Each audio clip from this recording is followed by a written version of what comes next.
ఈ 4 వస్తువులు ఎంత పాతబడినా సరే పూజలో తిరిగి వాటిని వినియోగించవచ్చు. హిందూ మతంలో పూజకు ప్రత్యేక ప్రాముఖ్యత ఉంటుంది.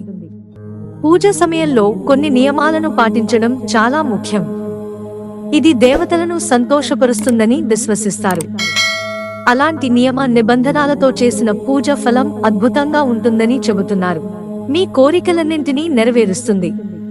పూజ సమయంలో అనేక రకాల వస్తువులను ఉపయోగిస్తారు.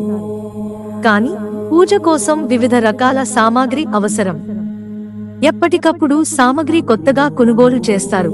కానీ ఈ 4 వస్తువులు మాత్రం పాతవి అయినా సరే తిరిగి వాటిని వినియోగించవచ్చు అంటున్నారు వాస్తు జ్యోతిశాస్త్ర నిపుణులు. స్కాంద పురాణంలో గంగాజలం ఎప్పుడూ పాతబడదని పేర్కొన్నారు. అందుకే గంగాజలాన్ని ఏళ్ల తరబడి ఇంట్లో ఉంచుకోవచ్చు, తిరిగి దాన్ని శుద్ధి కోసం వినియోగించవచ్చు అంటున్నారు. సంవత్సరాల నాటిదైనా కూడా గంగాజలం చెడిపోదని చెబుతున్నారు.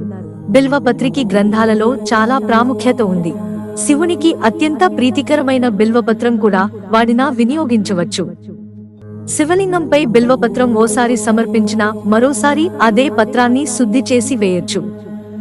శివుడికి ఈ బిల్వపత్రి అంటే చాలా ఇష్టం. శివుడిని ప్రసన్నం చేసుకోవడానికి ఒక్క దళం సమర్పించినా కూడా చాలని అంటారు. ఆయుర్వేదంలో దీనిని ఆరోగ్య సమస్యల నుండి బయటపడటానికి కూడా ఉపయోగిస్తారు. పూజలో పువ్వులకు ప్రత్యేక ప్రాముఖ్యత ఉంది. దేవతలు పువ్వులు సమర్పించడం ద్వారా సంతోషిస్తారని నమ్ముతారు. కానీ శాస్త్రాలలో పాత పువ్వులను సమర్పించడం నిషిద్ధం. అయితే ఈ నియమం తామర పువ్వుకు వర్తించదని చెబుతున్నారు. తామర పువ్వును కడిగి మళ్లీ అర్పించవచ్చు అంటున్నారు. తామర పువ్వును కూడా ఒకసారి సమర్పించిన తర్వాత మళ్లీ కడిగి పూజలో పెట్టొచ్చు అంటున్నారు జ్యోతిశాస్త్ర నిపుణులు. తామర పువ్వును ఇలా కడిగి పెడుతూ 5 రోజుల వరకు వాడొచ్చునని సూచించారు.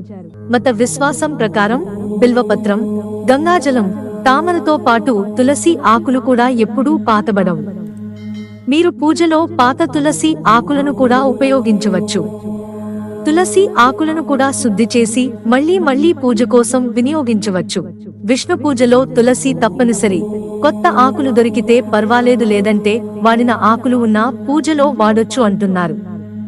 మీరు దేవుళ్లకు ఉపయోగించిన తులసిని పడవేయాలంటే పారే నీటిలో పోయాలని చెబుతున్నారు. శుభ్రమైన ప్రదేశంలో వేయాలని చెబుతున్నారు. మిత్రులారా, ఛానల్ సబ్స్క్రైబ్ చేసుకోవడం మర్చిపోకండి. ధన్యవాదాలు.